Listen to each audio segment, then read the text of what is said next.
మీరు ప్రశ్నించలేదా ఈ లావాదేవీలకి సంబంధించి రంగరాజన్ గారిని ఎప్పుడైనా కూర్చొని మాట్లాడదామని ఎప్పుడైనా మీరు అడిగారా? అతను అడిగినా మాట్లాడాడు మేడం ఆయన. మనము లీగల్గా చూసుకుంటున్నాం కదా, లీగల్గానే చూసుకుందాం, కోర్టు వ్యవహారాలు ఉన్నాయి కదా అన్నట్టు మాట్లాడుతుంటాడు అంతే. ఓన్లీ మాటల వరకే కానీ అన్ని కార్యక్రమాలు ఆయనే చేస్తుంటాడు. ఓన్లీ మాటల వరకే అంతే మేడం. సో ఇప్పుడు టెంపుల్కి సంబంధించి హుండీ అన్అఫీషియల్గా పక్కన పెట్టారు అన్నా కూడా పార్కింగ్, కొబ్బరి చిప్పలకు సంబంధించి అవి కోట్ల రూపాయల వ్యయాన్ని సమకూర్చేంత ఉంటుందా బిజినెస్ అనేది ఒక డౌట్. అంటే మేడం కోట్ల రూపాయలు వాటి ద్వారా ఎలా ఆదాయం వస్తుందని మీరు అనుకుంటున్నారు? మీకు తెలిసిన నాలెడ్జ్లో మీకున్న ఇన్ఫర్మేషన్ ఏంటి మేడం? ఎంత లేదన్నా మనకు పేడ్ పార్కింగ్ ఒక 10 అంటే నేను మొన్న ఒక ఇంటర్వ్యూలో 20 లక్షలు అన్నాను కానీ 10 పైనే వస్తాయి మేడం. 10-12 మధ్యలో రావచ్చు. ఎంత ఛార్జ్ చేస్తున్నారు వెహికల్ కి? వెహికల్ కు కారుకు 20 రూపీస్ మేడం, 2 వీలర్ వెహికల్ కు 10 రూపీస్. అట్లా మన దగ్గర ఎంత లేదన్నా ఒక 1000 వెహికల్స్ వస్తాయి మేడం ప్రతిరోజు. 1000 ఒక 600-700 మధ్యలో వస్తాయి మేడం. 600 హాలిడేస్లలో అయితే ఒక్కొక్కసారి 2 లక్షల మంది కూడా వస్తారు మేడం మన దగ్గరికి. సో ఇప్పుడు ఆర్టీసీ బస్సెస్ కూడా వస్తుంటాయి కదా, వాటి దగ్గర కూడా వీళ్ళు వసూలు చేస్తారు? లేదు, ఆర్టీసీ బస్సుల మీద ఏం చేయరు మేడం వీళ్ళు. Only vehicles 2 wheeler 4 wheeler vehicles దగ్గరనే చేస్తుంటారు మేడం. ఇక కోకోనట్ ఉంటాయి కదా మేడం, అది నెలకు ఒక 5-6 లక్షల రూపాయలు అయితే కంపల్సరీ వస్తాయి అవి. ఏదున్నా ఇప్పుడు మేడం నేను ఏమంటున్నా, గుడి ముంగట గోశాల గుడి మెయింటెనెన్స్ అని డబ్బులు వసూలు చేసినప్పుడు మనం వాళ్ళ దగ్గర ఒక 500 తీసుకున్నా 200 తీసుకున్నా వాళ్ళకు రిసిప్ట్ అనేది మనం ఇవ్వాలి కదా మేడం. మనము రిసిప్ట్ లేదు, ఏం లేదు మేడం, వసూలు చేయడమే, వేరేది ఏం లేదు. ఇంకా వాళ్ళ ఇష్టం అది. లెక్కలు లేవు, ఏం లేవు దానికి. ఇంకా ఈడ 1000 మంది 1,00,000 మంది వస్తున్నారు చెప్పుకోవడమే తప్ప తాగనికి మంచినీళ్ళు లేవు మేడం. ఈడ ఎండ కొట్టినా వర్షం పడ్డా ఒక నీడ లేదు ఇక్కడ. నీ కూర్చుందామంటే కుర్చీలు లేవు. అక్కడ నీట్నెస్ కూడా అంటే బయట చెత్త చెదారం అది ఇది దుమ్ము అలాంటివి ఉంటుంటది. కొంత వర్క్ చేస్తుంటారు కానీ ఎంతైనా తక్కువనే మేడం. ఎండాకాలం కూర్చోనికి బస్ స్టాప్ సరిగా లేదు. ఇంకోటి మేడం, చిన్న బస్ స్టాప్ మనము బట్టల షాప్లోకి పోతేనే మెటల్ డిటెక్టివ్ పెట్టి చెక్ చేసి లోపలికి పంపిస్తారు కదా, మన దగ్గర అలాంటి ఏమి లేదు, భద్రత లేదు మేడం. టెంపుల్కు భద్రత అనేదే లేదు మన దగ్గర. లోపలికి పోతుంటే ఏదైనా పట్టుకొని సంకకేసుకొని లోపలికి వెళ్ళిపోతుంటారు. ఏమన్నా జరగరాని సంఘటన జరిగితే ఎవరు బాధ్యులు మేడం దానికి? అవును, ఇది చాలా ఇంపార్టెంటే కదా మేడం. ఇప్పుడు ఒక్క మెటల్ డిటెక్టివ్ లేకపోతేనే ఒక బట్టల షాప్ ను సీల్ చేస్తున్నారు మేడం. లక్షలాది మంది భక్తులు వస్తారు మన దగ్గరికి. అది మన భద్రత విషయంలో వీళ్ళు ఇంత నిర్లక్ష్యం ఎందుకు ప్రదర్శిస్తారో పోలీస్ డిపార్ట్మెంట్ కూడా అర్థమైతలేదు మేడం. అది కథ. ఇప్పుడు ఎండోన్మెంట్ లో కేటగిరికల్ గా టెంపుల్స్ ని విభజిస్తారు కదా, చిలుకూరు బాలాజీ టెంపుల్ కి సంబంధించి సి కేటగిరీని ఎందుకు పెట్టాల్సి వచ్చింది? అసలు ఏబిసికి ఉన్న క్రైటీరియా ఏంటి మేడం? ఏబిసిగా అంటే మన 6A 6B 6C, మన దేవాలయం 6BC అని చెప్తున్నారు మేడం, కానీ మన 6A మేడం అన్నది. ఎందుకంటే 20 లక్షల నుండి పైన ఎంత ఆదాయం అన్నారా అని మేడం, దాన్ని 6A టెంపుల్ అంటారు. తిరుమల తిరుపతి యాదగిరిగుట్ట భద్రాచలం అంతా 6A మేడం. బి టెంపుల్ అంటే 2 నుండి 20 లక్షల సంవత్సర ఆదాయం ఉన్నది బి టెంపుల్ మేడం. దానికి కూడా ఒక కమిటీ ఉంటుంది, ఈవో గారు ఉంటారు, లెక్కలు కరెక్ట్. మనది 6C అంటే ₹1 నుండి 2 లక్షలు మేడం. అది 6C టెంపుల్ గ్రామానికి వదిలిపెట్టి ఒక కమిటీ వేసుకొని ఎండోమెంట్ వాళ్ళకు ప్రతి సంవత్సరం లెక్కలు చూపించాలి మేడం. అది కూడా కానీ ఇక్కడ గ్రామస్తులు లేరు, కమిటీ లేదు.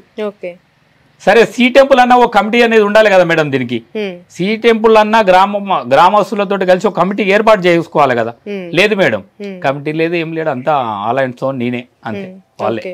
ఈ గుడికి సంబంధించి ఎండోన్మెంట్ సి కేటగిరీలో ఉన్నా కూడా మెయింటెనెన్స్ కి సంబంధించి లేదంటే చెకింగ్ కి సంబంధించి సెక్యూరిటీకి సంబంధించి కొన్ని గవర్నమెంట్ కూడా చూడాల్సిన అవసరం ఉంటుంది. బట్ ఎందుకు ఇంత నిర్లక్ష్యంగా ఉంది చిలుకూరు టెంపుల్ పైన? అంటే హోల్ అండ్ సోల్ వీళ్ళు చూసేసుకుంటున్నారని అనుకుంటున్నారా? ఎవరిని వీళ్ళే ఇన్వాల్వ్ చేయకుండా అంతా బాగుందని కవరింగ్ ఇస్తున్నారని మీరేమనుకుంటున్నారు? నేను ఏమనుకుంటున్నా మేడం, వాళ్ళు అడగవచ్చు, నాకు అంత ఐడియా లేదు కానీ డిపార్ట్మెంట్ వాళ్ళు సెక్యూరిటీ కల్పిస్తామని అడిగితే లేదు అంతా బాగానే ఉంటది, ఎందుకని వీళ్ళు అన్నారో ఏమో అనిపిస్తుంది మేడం. ఎందుకంటే ఇంత నిర్లక్ష్యం బాగుండదు కదా మేడం. లక్షలాది మంది వచ్చే భక్తులకు భద్రత లేకపోతే ఎట్లా మేడం? లక్షలాది మంది వస్తుంటారు. ఎంత లేదన్నా ఇప్పుడు రోజు మినిమం 20 నుండి 30 వేల మంది హాలిడేస్లల్లా లేకపోతే వీకెండ్ హాలిడేస్లల్లా 60 నుండి 70 వేల మంది వస్తుంటారు. అట్లాంటిది ఇక్కడ సెక్యూరిటీ ప్రాబ్లం కూడా ఉన్నది మేడం. మంచినీళ్ళ అన్ని సదుపాయాలు ఏమి ఏర్పాటు లేదు.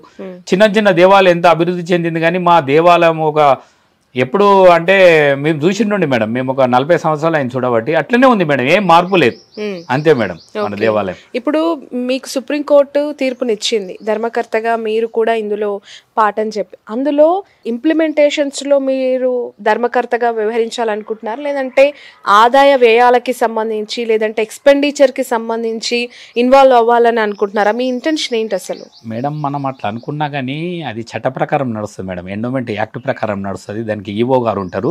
మీ పరిధులు ఏంటి, ఎలా ఉంటాయి ఒకవేళ అది అంటే మేడం ఒకటి ఎండోమెంట్ యాక్ట్లో ఏముందంటే మేడం, దేవాలయాన్ని ఎవరు నిర్మించారో వాళ్ళ వంశకులే చైర్మన్ కావాలనేది ఒక చట్టం ఉంది మేడం. అందుకే మాకు వచ్చే మేము ఏంటంటున్నాం, ఎక్స్ట్రా మేము అడుగుతలే మేడం, మా వంశానికి సంబంధించిన ఏ హక్కు ఉందో ఆ హక్కే కల్పించండి, మాకొక్కరికని కాదు తెలంగాణ రాష్ట్రానికి సంబంధించింది ఏ హక్కు వర్తిస్తుందో మాకు అదే హక్కు ఇవ్వండి, మేము ఎక్స్ట్రా అని అడుగుతలేం మేడం, అది మేడం మాది డిమాండ్. ఓకే, సో ఇప్పుడు ఒకవేళ చైర్మన్ గా మీరు పదవి స్వీకారం చేసిన ఆ సందర్భం వచ్చిన తర్వాత మీ రోల్స్ రెస్పాన్సిబిలిటీస్ ఏ విధంగా ఉంటాయి టెంపుల్లో? అంటే మేడం నేను ఒక్కనని లేదు మేడం, మా దాంట్లో ఒక 8-10 మంది ధర్మకర్తలు ఉన్నారు మేడం. ఓకే, అయితే ఇది రొటేషన్ సిస్టమ్ ఉంటుంది మేడం, 1 year 2 year అనేది గవర్నమెంట్ డిసైడ్ చేస్తుంది, దీన్ని ఆదాయాన్ని బట్టి కమిటీ చేస్తుంది మేడం.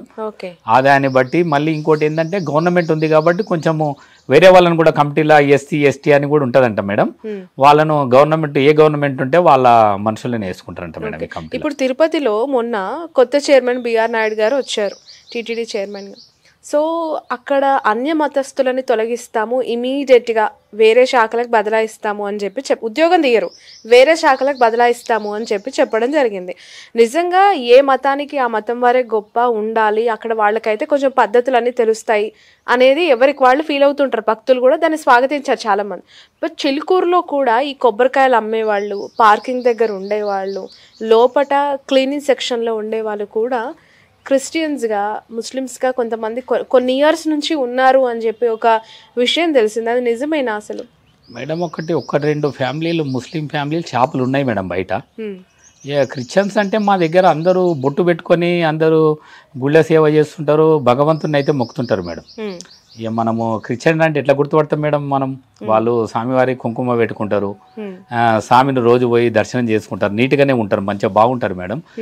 అయితే మనము క్రిస్టియన్ అంటే మనం రీసెంట్ గా మీరు కూడా దానిపైన మాట్లాడినాక నేను పోయి చూశాను మేడం, మొత్తం చూసినాకంటే పర్వాలేదు మేడం, బాగానే ఉన్నారు అంతా. ఇది దాంట్లో ప్రాబ్లం ఏం లేదు మా దగ్గర.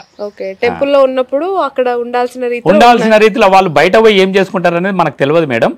టెంపుల్లో ఏ విధంగా ఉండాలనేది వాళ్ళు ఉంటున్నారు మేడం, అదే విధంగా ఉంటున్నారు. నేను మొన్న అన్నాక కూడా నేను పోయి చూసినాను, స్వామి మంచి స్నానం చేసి బొట్టు పెట్టుకొని స్వామివారికి ఏం అంటే వాళ్ళ కార్యక్రమాలు వాళ్ళ ఉద్యోగం వాళ్ళు చేస్తున్నారు మేడం. చిలుకూరు బాలాజీ అంటే 2 తెలుగు రాష్ట్రాలు కాదు, ప్రపంచం మొత్తంలో తెలుగువారు ఎక్కడున్నా కూడా తెలిసిన గుడి. అంటే మన ఇక్కడ వీసా కోసం వచ్చే వాళ్ళు అక్కడంతా కూడా వెళ్ళి ఆ దేవుడిని మొక్కుకుంటే మాకు వీసా వచ్చింది, అందుకే ఈ దేశానికి వచ్చామని మాట్లాడుకునే పరిస్థితి చిలుకూరు బాలాజీ గొప్పతనం కదా. ఇలాంటి పేరు ఉన్న గుడికి సంబంధించి ఒక దశాబ్ద కాలంగా నాకు తెలిసి మీరు పోరాటం చేస్తూనే ఉన్నారు, ఇంకా కంటిన్యూ అవుతూనే ఉంది. గ్రామస్తుల సహకారం దీన్ని ఎదిరించి ముందుకెళ్లే సిచ్యువేషన్ లేదంటారా మీకు? మేడం మేము ఫస్ట్ నుండి కూడా ఒకటి నియమం పెట్టుకున్నాం మేడం, టెంపుల్ దగ్గర మన గొడవలు అంటే మాకు కోర్టు జడ్జిమెంట్ వచ్చినాక మేము బలవంతాన స్వాధీనం చేసుకోవడం ఇలాంటివి చేయొద్దని మేము డిసైడ్ అయినాం మేడం. ఎందుకంటే మన దేవాలయం పేరు ఖరాబ్ అయిపోతుంది మేడం. దేవాలయం పేరు మనం గొడవలు పంచాయతీ చేసి తీసుకుంటే మేము లీగల్గానే ప్రొసీడ్ కావాలని డిసైడ్ అయినాం మేడం. అందుకే కోర్టు జడ్జిమెంట్లు రాగానే వాళ్ళు ఎండోమెంట్ డిపార్ట్మెంట్ వాళ్ళు మమ్మల్ని ప్రమాణ స్వీకారం చేపియాలి, ఈ గొడవలు పంచాయతీ వద్దు, దేవుని పేరు ఖరాబ్ అవుతుంది, మన చిలుకూరు ప్రపంచ స్థాయిలో గుర్తింపు పొందిన టెంపుల్ కాడ ఎలాంటి గొడవలు కావద్దని చెప్పేసి మేము ప్రశాంతంగా మెల్లగపోతున్నాం మేడం, ముందుకు పోతున్నాం. సుప్రీంకోర్టు మీకు అనుకూలంగా జడ్జిమెంట్ ఇచ్చిన తర్వాత రంగరాజన్ గారి రియాక్షన్ ఏంటి? మీరు వెళ్ళి కలిసినప్పుడు ఆయన ఏమన్నారు? మేము సామాన్యంగా అంటే పర్టికులర్గా ఏ విషయాలలో ఆయనతోటి మాట్లాడమంటే ఓన్లీ దేవుని గుడి విషయంలో ఏదైనా బ్రహ్మోత్సవాల టైంలో ఆ టైంలోనే మాట్లాడతాం తప్ప పర్సనల్ విషయం కానీ కోర్టు వ్యవహారాలు కూడా అతనితో మాట్లాడదాం మేడం. వాళ్ళు మమ్మల్తో చర్చించారు, మేము ఆయనతో చర్చించాం. ఓన్లీ బ్రహ్మోత్సవాల టైంలో టెంపుల్లో ఏమైనా కార్యక్రమాలు ఉంటే కలిసి చేస్తాం. నేను రోజు దేవాలయానికి పోయినప్పుడు నమస్కారం అంటే నమస్తే అంటే ఏదైనా ఉంటే చెప్తుంటాడు అతను కూడా. కానీ వేరే విషయాలలో అతని పర్సనల్ విషయాలలో ఈ కోర్టు వ్యవహారాల వీళ్ళలో మాట్లాడుకోం మేడం. వీళ్ళకి ట్రాన్స్ఫర్స్ అనేవి ఏమి ఉండవండి? ఎవరికి ఉంటాయి మేడం, ఎందుకు ఉంటాయి? ఉన్నాయి కానీ ఇంకా టేకప్ అంటే ఎండోమెంట్ డిపార్ట్మెంట్ టేకప్ చేయలేదు కదా మేడం, ఫుల్ ఫ్లెడ్జ్డ్ గా చేయలేదు మేడం, చేయలేదు. ఓకే, అది మేడం. ఎందుకండి, ఎందుకు జరగట్లేదు? అంటే ఏవైనా ఆర్థిక లావాదేవీలు జరగడం వల్లనే ఇది కొంచెం నిద్రావస్థగా ఉంది, పట్టించుకోవట్లేదని అని అనుమానం ఏమైనా వస్తుంది? ఉండొచ్చు మేడం, ఏదో కారణాలు ఉంటాయి. కారణాలు లేకుండా ఇట్లా ఇంత మంచి దేవాలయాన్ని గాలికి ఎట్లా వదిలేస్తారు మేడం? ఆ పెద్ద దేవాలయము ఎందుకు ఇట్లా వదిలిపెడతారు? ఎవరు ఉన్నారు అనుకుంటున్నారు? నాకు కరెక్ట్ తెలియదు మేడం, కానీ డిపార్ట్మెంట్ మాత్రం నిర్లక్ష్యం చేసింది మేడం. ఎండోమెంట్ డిపార్ట్మెంట్ నిర్లక్ష్యం చేసింది. నేను పాలన వీళ్ళని అనదలుచుకోలేదు, కానీ డిపార్ట్మెంట్ ఇంత పెద్ద దేవాలయాన్ని నిర్లక్ష్యం చేస్తున్నది మేడం. ఓకే, ఇప్పుడు కొండా సురేఖ గారు ఉన్నారు ఎండోమెంట్ కి సంబంధించి. మొన్న కేటీఆర్ గారు వచ్చి పలకరించారు, ఆ తర్వాత అందరు వరుస పెట్టి సీఎం దగ్గర నుంచి పలకరింపులు పరామర్శలు జరిగాయి. సో మీ సంబంధించి, మీ కుటుంబానికి సంబంధించి ఎవరైనా మాట్లాడడం జరిగిందా? అసలు ఈ గుడికి సంబంధించి ఇది ఇట్లా ఈ సిచ్యువేషన్ ఆగిపోయింది, ప్రమాణ స్వీకార్ అవ్వలేదు అనే విషయం ఎవరికైనా చెప్పడం జరిగింది? కొత్త గవర్నమెంట్, కాంగ్రెస్ గవర్నమెంట్ వచ్చింది. అంటే మేము ఈ రాజకీయ నాయకుల దగ్గర కోలేదు మేడం, మేము ఎవరి దగ్గర కోలేదు, కానీ ఎండోమెంట్ కమిషనర్ గారికి 2 సార్లు అప్లికేషన్ పెట్టినాం, పోయి కలిసినాం మేడం. కలిస్తే అవుతుంది అంటారు, కానీ వాళ్ళు చేయలేదు మేడం. ఇక రాజకీయ నాయకుల దగ్గర మేము ఎవరి దగ్గరికి వెళ్ళలేదు మేడం, మేము రాజకీయ నాయకుల దగ్గరికి వెళ్ళలేదు. వెళ్తే సపోర్ట్ దొరుకుతుంది అనుకుంటున్నారా? నమ్మకం లేదు మేడం. దొరికేది ఉంటే ఇప్పటికే దొరకాలి కదా మనకు. 2 years అయిపోయింది, బాగా ఏంది సుప్రీంకోర్టు జడ్జిమెంట్ వచ్చి 2 years అయిపోయినా ఇంకా దాన్ని పట్టించుకోకుండా ఉన్నారు కదా. అంటే మేడం మాకంటే ఎదుటోళ్ళు పైరవి చేసేటోళ్ళకు పట్టు ఎక్కువ ఉన్నది మేడం, అంటే ఆధిపత్యం వాళ్ళది ఎక్కువ ఉన్నది. అంటే నేను ఎవరి పేరు చెప్పదలుచుకోలేను, మళ్ళీ ఎందుకో మమ్మల్ని చేయకుండా ప్రమాణ స్వీకారం ఆపిన వాళ్ళ దగ్గర శక్తి ఎక్కువ ఉన్నది మేడం. మా దగ్గర వాళ్ళు ఆర్థికంగా ఉండొచ్చు, బలంగా అన్నిట్లలో ఉన్నారు మేడం. కాబట్టి మమ్మల్ని చేయకుండా ఆపుతున్నది వాళ్ళేనేమో అనిపిస్తున్నది.